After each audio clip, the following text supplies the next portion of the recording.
سمجھ آ جائے کہ آج اگر خوشحالی ہے، آج اگر مال جیب میں ہے، بینکوں میں پڑا ہے، گھر خالی پڑے ہیں، یہ خالی پڑے رہ جائیں گے اور میں دنیا سے چلا جاؤں گا۔ اگر میں چاہتا ہوں یہ آخرت کے اکاؤنٹ میں جمع ہو جائیں، میں یہ پیسہ لے کر جنت میں جاؤں اور اس پیسوں کے بدلے جنت کی نعمتیں کما لوں، تو مجھے یہاں یہ اللہ کی راہ میں خرچ کرنا پڑے گا۔ اور یہ بات میں نہیں کہہ رہا، آپ اور میں یہاں رہنے والے بھی، یہاں بھی کمیٹی ڈالی جاتی ہوگی، بی سی ہوتی ہوگی کہ تھوڑے تھوڑے پیسے جس میں جمع ہوتے ہیں اور وقت پر مل جاتے ہیں، انسان کمیٹی ڈالتا ہے کہ یار کبھی برے وقتوں میں کام آئے گی، بچی کی شادی میں کام آئے گی، ایسا ہوتا ہوگا نا آپ کے یہاں بھی۔ اب میں آپ کو حدیث قدسی سناتا ہوں۔ حدیث قدسی ہے جس کا مضمون ہے، اے ابن آدم اپنا مال میرے پاس جمع کرا دے۔ اللہ فرماتا ہے اے ابن آدم اپنا مال میرے پاس جمع کرا دے، نہ جلے گا، نہ ڈوبے گا، نہ کم ہوگا، میں تجھے اس دن لوٹاؤں گا جس دن تجھے ایک ایک نیکی کی ضرورت ہوگی۔ سیکیورٹی ڈپازٹ، یہ بعض اوقات جو مسجد میں ہمارے آگے سے ڈبہ جاتا ہے نا، یا کبھی کوئی اسلامی بھائی جھولی لے کے بیٹھے ہوتے ہیں، یہ جب جیب سے آپ پیسے نکال کے ڈالتے ہو نا، اس وقت ذہن بناؤ کہ یہ جا نہیں رہا، یہ جمع ہو رہا ہے میرے آخرت کے اکاؤنٹ میں، اور ڈال دوں یار، ابھی آج کل پیسے اچھے ہیں، تھوڑے اور ڈال دوں جمع ہو جائے، ادھر ملے گا۔ تو جب بھی آپ کے دن اچھے ہوں، یقین کریں جب آپ کے ہاتھ کھلا ہو، آپ کو لگتا ہے یار اللہ نے بڑا نوازا ہوا ہے، تو فوراً آخرت کے لیے سوچیں۔ جیسے ہی زیادہ پیسے آتے بندہ سوچتا ہے نا یار آج کل اچھے پیسے ہو گئے، کوئی اچھی جگہ پر گھر لے لیتے ہیں، چلو بچوں کو لے کے کہیں سیر کرانے جاتے ہیں۔ آپ اپنے پیسے کو دنیا میں انجوائمنٹ کے لیے جب یوز کر رہے ہیں، تو اسی پیسے کو آخرت کی انجوائمنٹ کے لیے، آخرت کی لگزریز کے لیے، آخرت کی نعمتوں کے لیے استعمال کرنے کا ذہن بنائیں اور دیتے چلے جائیں۔ میں یہاں ایک مشورہ بھی دینا چاہوں گا، بالخصوص میرے بزرگوں کو، اللہ نے جن کو نوازا ہے، بلکہ میں کہتا ہوں تھوڑے پیسے بھی ہیں نا، یہ میرا مشورہ یاد رکھ لو۔ اور یہ امیر علیہ سنت نے ایک بار مدنی مذاکرے میں بھی فرمایا تھا۔ ہم نے الحمدللہ تحدیث نعمت کے لیے عرض کرتا ہوں، الحمدللہ میری والدہ مرحومہ نے، میرے والد صاحب نے، میں نے خود بھی، ہمارے گھر والوں نے، ہم نے اس طریقے پر عمل کیا اور اس کی برکتیں پائی ہیں۔ تو اچھی نیت سے میں آپ کو بتاتا ہوں کہ ہم دیکھیں دنیا میں ہیں، ٹھیک ہے، ہم نے بہت سارے ایسے جنازے پڑھے ہیں، ایسے سویم میں بھی گئے ہیں، 40ویں میں بھی گئے ہیں، اور جا کے ہم نے مرحوم کے بچوں کو کہا ہے کہ دیکھیں آپ کے ابو جان چلے گئے دنیا سے، کروڑوں روپے چھوڑ کر گئے ہیں، آپ کے ابو نے کتنا کیا آپ کے لیے، اب آپ اپنے ابو کے لیے کچھ کیجئے، کوئی مسجد بنائیے، کوئی مدرسہ بنائیے، کوئی کنواں کھدوائیے، اپنے والد کو ثواب پہنچائیے۔ تو وہ بیٹا جس کے لیے باپ نے زندگی گزار دی، کروڑوں اربوں روپے چھوڑ کر گیا، وہ کہتا ہے ابھی تو ہاتھ بڑا ٹائٹ ہے، تو ابھی بعد میں کریں گے، تو بعد میں دیکھ لیں گے، اور ہم دیکھتے ہیں اس کے بعد مرحوم کے لیے بظاہر کچھ نہیں کیا جاتا۔ تو آج مجھے اور آپ کو اپنی فکر خود کرنی ہے۔ اگر آپ نے پیسے کمائے ہیں نا، آپ نے مکان بنائے ہیں، آپ نے جائیدادیں بنائی ہیں، تو اپنی فکر خود کیجئے۔ اس کے دو طریقے ہیں، ایک طریقہ اپنی زندگی میں ہی انہوں نے ماشاءاللہ یہ مسجد بنا دی، مدرسہ بنا دیا، بہت اچھی بات ہے، یا تو یہ کر لیں، اور اگر یہ نہیں کر پا رہے تو دوسرا طریقہ بتاتا ہوں جو بڑا آسان ہے، وہ یہ ہے کہ انسان کو شریعت نے یہ اختیار دیا ہے کہ آپ اپنی وصیت کر جائیں، اور وصیت میں 30% آپ وصیت کر سکتے ہیں کہ آپ کے چھوڑے گئے مال میں سے 30% کسی نیکی کے کام میں خرچ کر دیا جائے، آپ کے لیے صدقہ جاریہ کے لیے خرچ کر دیا جائے۔ بھائیوں والا مشورہ ہے، آپ عمل کریں نہ کریں، کہ اگر زندگی میں یہ وصیت کر دیں کہ میرے مرنے کے بعد جو بھی میرا مال بچے گا اس میں سے 30% جو ہے وہ دعوت اسلامی کو یہ کہہ کر دیا جائے کہ میرے لیے صدقہ جاریہ کے لیے مسجد، مدرسہ، جامعہ، کوئی ایسا کام کر دو کہ قیامت تک مجھے ثواب ملتا رہے۔ مجھے بتاؤ مرنے کے بعد آپ کا مال 70% تو بچوں کے لیے بچے گا نا،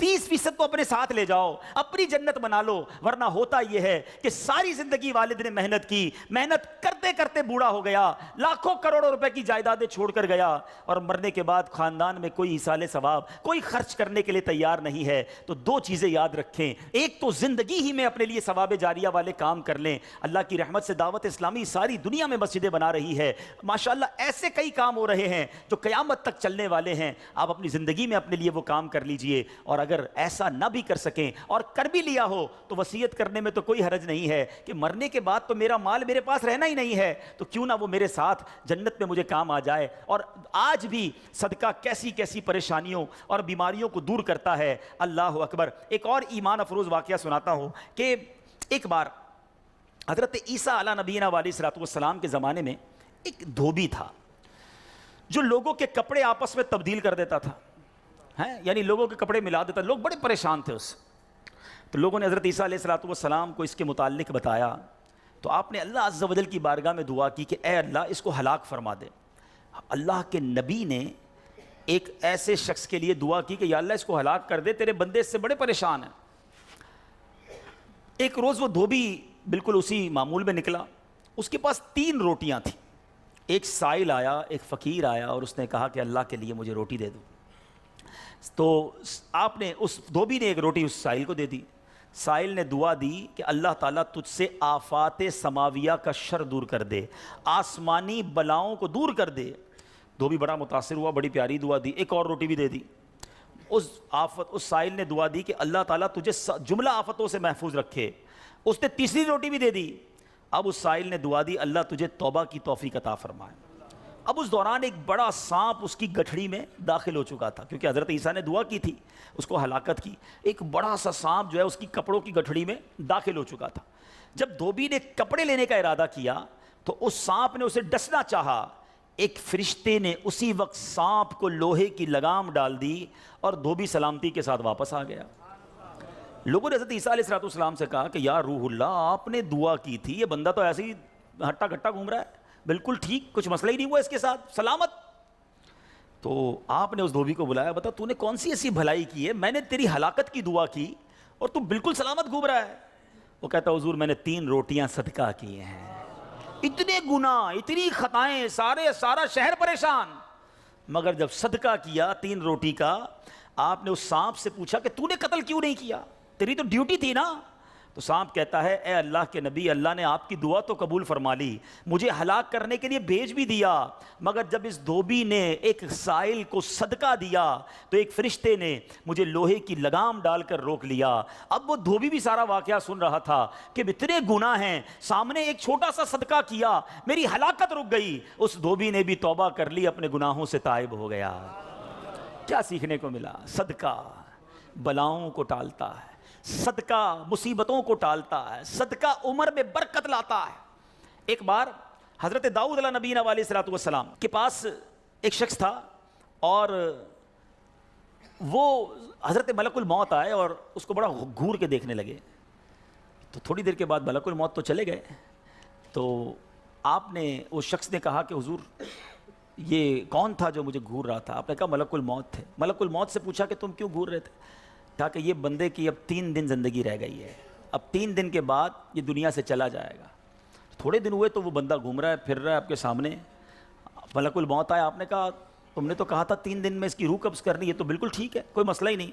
کہا حضور 3 دن ہی باقی تھے، میں نے روح قبض کرنے پہنچنا تھا، جس دن پہنچنا تھا اس دن یہ بندہ گھر سے باہر نکلا، ایک غریب نے صدا لگائی، ایک فقیر نے پکارا، اس نے 20 درہم اس کو دیے، اس فقیر نے اس کو دعا دی، اللہ نے وہ دعا ایسی قبول کی کہ ہر درہم کے بدلے اس کی عمر میں 1 سال کا اضافہ فرما دیا۔ 20 سال عمر بڑھ گئی ہے اس کی۔ اب ذرا سوچئے میٹھے اسلامی بھائیوں، ایسے کئی واقعات ہیں، کئی باتیں بتا دی جاتی ہیں، کئی باتیں پتہ نہیں ہوتی۔ ہو سکتا ہے ہماری بھی آخری وقت آنے والا ہو، اللہ نے کسی کی دعا سے بڑھا دیا ہو، ہمارا بھی کوئی برا وقت آنے والا ہو، کوئی اللہ نے نیکی کروا دی، ہم بچ گئے ہوں، تو کرتے رہا کرو نیکی، جچاؤ نہ، دکھاؤ نہ، بتاؤ نہ، کرتے رہا کرو۔ اللہ کریم ہے، وہ نیکوکاروں کا اجر ضائع نہیں کرتا، وہ ضرور عطا فرماتا ہے، اور کیسے عطا فرماتا ہے۔ ایسے ایسے واقعات ہیں کہ سنے تو ایمان تازہ ہو جاتا ہے۔ مثال کے طور پہ حضرت سیدنا حبیب عجمی رحمۃ اللہ تعالی علیہ کے دروازے پر ایک سائل نے دستک دی، تو آپ کی زوجہ محترمہ جو ہے وہ آٹا گوندھ کے رکھا تھا اور پڑوس سے آگ لینے گئی تھی۔ پہلے زمانے میں لکڑی وغیرہ آگ کے لیے لینی ہوتی تھی، آٹا گوندا ہوا تیار تھا، آپ نے وہی آٹا اٹھایا اور اس سائل کو دے دیا۔ آپ کی زوجہ آئیں کہ آٹا کدھر گیا؟ کہ غریب آیا تھا، اس کو ضرورت تھی، میں نے گوندا ہوا آٹا دے دیا۔ بولے بہت اچھا کیا، مگر ہم نے بھی تو کھانا ہے نا، ہمارے لیے تو کچھ نہیں چھوڑا، آپ نے سارا ہی دے دیا۔ اب تھوڑی دیر ہوئی تو کیا ہوتا ہے کہ دروازے پر دستک ہوتی ہے، ایک بندہ ایک بہت بڑا تھال لے کر پکی ہوئی روٹیاں بھی لاتا ہے اور سالن بھی لاتا ہے۔ آپ اپنی زوجہ سے کہتے ہیں دیکھ لو، دیا آٹا تھا، روٹیاں بھی پک کے آ گئیں، ساتھ سالن بھی آ گیا ہے۔ تو یہ بلیف ہوتا تھا، اللہ والوں کا یقین ہوتا تھا کہ یہ خرچ کیا ہے، یہ ملنا ہی ملنا ہے۔ اللہ کرے کہ ہم اللہ کی راہ میں بس خرچ کرنے والے، صدقہ دینے والے، اللہ کی راہ میں دل کھول کر خرچ کرنے والے بن جائیں۔ ڈھونڈیے، آپ کے پڑوس میں کوئی پریشان ہوگا، تلاش کیجئے، آپ کے رشتہ داروں میں کوئی غریب پریشان ہوگا، آپ کے دوستوں میں پریشان ہوگا۔ اچھا ایک اور بات بتاؤں، جو واقعی صحیح معنوں میں سفید پوش ہوتے ہیں نا، وہ بولتے نہیں ہیں کسی کو۔ آپ کہیں گے یار کسی دوست نے تو کچھ مدد مانگی نہیں ہے، رشتہ دار تو کوئی آیا ہی نہیں گھر پہ، پڑوسی نے تو کبھی کچھ نہیں کہا، وہ کہیں گے نہیں۔ آپ ڈھونڈیے، تلاش کیجئے، جنت میں گھر چاہیے نا، مثال دیتا ہوں آپ کو، کوئی یہ کہے کہ جناب کسی پریشان حال کو ڈھونڈ کر 1000 روپے دو اور اس کے بعد فلاں بینک سے 1 لاکھ روپے لے لو، تو پھر پریشان حال فوراً مل جائے گا. سیدھا سیدھا ابھی ڈھونڈتا ہوں جناب 1000 کیوں، 2000 دوں گا تو 2 لاکھ نہیں ملیں گے. تو بندہ یہ کہے گا نا، تو آپ کو سامنے نفع نظر آئے تو سب پریشان حال بھی مل جائے گا. اللہ کے بندوں، جنت میں محل کا وعدہ ہے، ڈھونڈیے نا. آپ کے غریب رشتہ دار پریشان ہوں گے، کسی کی بچی کی شادی ہونے والی ہوگی، کوئی بیچارہ گھر میں اچھا کھانا نہیں کھاتا ہوگا، چلے جائیں اس کے گھر اور اس کی کچھ مدد کر کے آئیں. اور ایک اور بات بھی بتا دوں، بعض اوقات جب یہ پریشان حالوں کی پریشانیاں دور کرنے کی بات ہوتی ہے نا، تو بندہ سمجھتا ہے یار یہ پیسے سے ہی دور ہوگی، میں تو ہوں ہی غریب. تو یہ بھی نہیں ہے، ہر پریشانی پیسے سے دور نہیں ہوتی. اگر پریشانیوں کا حل پیسہ ہوتا تو دنیا میں کوئی مالدار پریشانی نہ ہوتا. اس کو پریشانی آتی، پیسے خرچ کرتا، پریشانی دور کر دیتا. ایسا نہیں ہے. ہر پریشانی کا مداوا، ہر پریشانی کا سولوشن پیسہ نہیں ہے. آپ کو یہ نہیں کہا گیا کہ جو مالی مدد کرے گا اسے جنت میں محل دیا جائے گا. جو کسی مسلمان کی پریشانی دور کرے، بعض اوقات حوصلہ دینے سے پریشانی دور ہو جاتی ہے، ہمت دلانے سے پریشانی دور ہو جاتی ہے. یار گھبرانا نہیں، میں تمہارے ساتھ ہوں، ٹینشن مت لینا، میں بیٹھا ہوں. بیمار ہے، اس کے گھر چلے گئے، تھوڑی دیر اس کے ساتھ بیٹھے، اسے ڈاکٹر کے پاس لے گئے. کسی کا بیچارے کا کوئی معاملہ ہے تو ساتھ جا کر وہ معاملہ حل کروا دیا. یہ کبھی کبھی کچھ اچھے میٹھے بول بھی پریشانی دور کر دیتے ہیں. لیکن ہمیں اچھے بول بھی تو آنے چاہیے، مسکرانا بھی تو آنا چاہیے، حوصلہ دینے بھی تو آنا چاہیے. سیدی اعلیٰ حضرت امام اہل سنت کمال کی بات لکھتے ہیں. آپ فرماتے ہیں شربت نہ دیں نہ دیں، کریں بات لطف سے.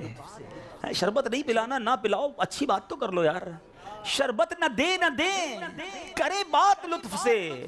یہ شہد ہو تو پھر کسے پرواہ شکر کی ہے. بعض اوقات مسکرا کر مل لینا بندے کے دکھ دور کر دیتا ہے. چند اچھی باتیں. ہمیں آ کر کوئی کہتا نا یار بڑی بیمار ہوں، پریشان ہوں، اچھا چلو ٹھیک ہے یار اب کل سے ٹائم پہ آ جانا. ارے اللہ کے بندے، اس نے اپنی پریشانی بتائی، تھوڑا اس سے ہمدردی تو کریں. اچھا کیا ہو گیا، خیر تو ہے، کیسے بیمار ہو گئے، ڈاکٹر کو دکھایا کہ نہیں، میری ضرورت ہے تو بتائیں، کوئی کام ہو تو بتائیں. آپ نے پیسے دیے ان 5 جملوں میں؟ نہیں دیے نا، مگر کیا بتاؤ اس کا درد کم نہیں ہو گیا ہوگا، اس کو حوصلہ نہیں مل گیا ہوگا. یاد رکھو میٹھے اسلامی بھائی، یہ جو الفاظ ہیں نا، ہماری باتیں ہیں، یہ الفاظ زخم پر مرہم کا کام بھی کرتے ہیں اور یہی الفاظ زخم پر نمک کا کام بھی کرتے ہیں. ہم بعض اوقات کسی کے زخموں پر نمک چھڑک دیتے ہیں.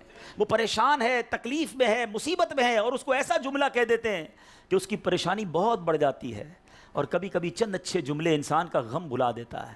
اللہ کے واسطے اچھا بولنا سیکھیے، نرم ہو جائیے، شفیق ہو جائیے. مثال کے طور پہ کوئی بندہ آیا کہ یار اسکوٹر کا ایکسیڈنٹ ہو گیا، اور میں نے تو پہلے ہی پتا تھا تیرا ایکسیڈنٹ ہونا ہے، تو چلاتا ہی صحیح نہیں ہے، پہلے ہی تیزی سے چلاتا ہے. کیوں چلاتا ہے اسکوٹر جب چلانے نہیں آتی؟ اب بتاؤ بندہ کہ یار ایکسیڈنٹ بھی ہوا ہے، اس کے باتیں بھی سنوں میں، تو یہ زخم پر نمک ہو گیا نا. آپ یہ باتیں بعد میں سمجھا لینا کہ یار تیز مت چلایا کرو، مگر ابھی تو حوصلہ دیں، ابھی تو بیچارے کی طبیعت پوچھیں، ابھی تو اس کی پریشانی دور کریں. تو ایسی بہت ساری مثالیں ہیں کہ جب بھی ہمارے پاس کوئی پریشان حال آئے نا، تو اس سے اچھی بات کریں، حوصلہ دیں، پریشانی دور کریں. تو انشاءاللہ میں بھی کوشش کرتا ہوں، آپ بھی کوشش کریں کہ انشاءاللہ رجب میں ضرور کسی کی پریشانی دور کریں گے انشاءاللہ. اب یہ سینکڑوں اسلامی بھائی یہاں بیٹھے ہیں، ہم سب ایک ایک کی پریشانی دور کریں گے تو ہزاروں مسلمانوں کی پریشانیاں دور ہو جائیں گی نا. یہ اسلام کی بیوٹی ہے، یہ اسلام کی خوبصورتی ہے کہ مسلمان کی مدد کرے، اس کی پریشانی دور کرے. مالی پریشانی ہے تو دور کریں، جسمانی پریشانی ہے تو دور کریں. بعض اوقات فقط مورل پریشانی، پریشان ہوتا ہے، اکیلا ہوتا ہے، تنہا ہوتا ہے، مایوس ہو گیا ہوتا ہے، آپ اٹھا دیں اسے، ہمت دے دیں، وہ اگلا کھڑا ہو جاتا ہے. تو ہمیں یہ کام کرتے رہنا چاہیے. تو بہرحال آج کے اس مختصر سے بیان میں جو میں نے چند باتیں قرآن و حدیث کی روشنی میں، بزرگان دین کے واقعات کی روشنی میں آپ کو بتائیں کہ اللہ کی راہ میں خرچ کیجئے، دل کھول کر خرچ کیجئے. صلو علی الحبیب.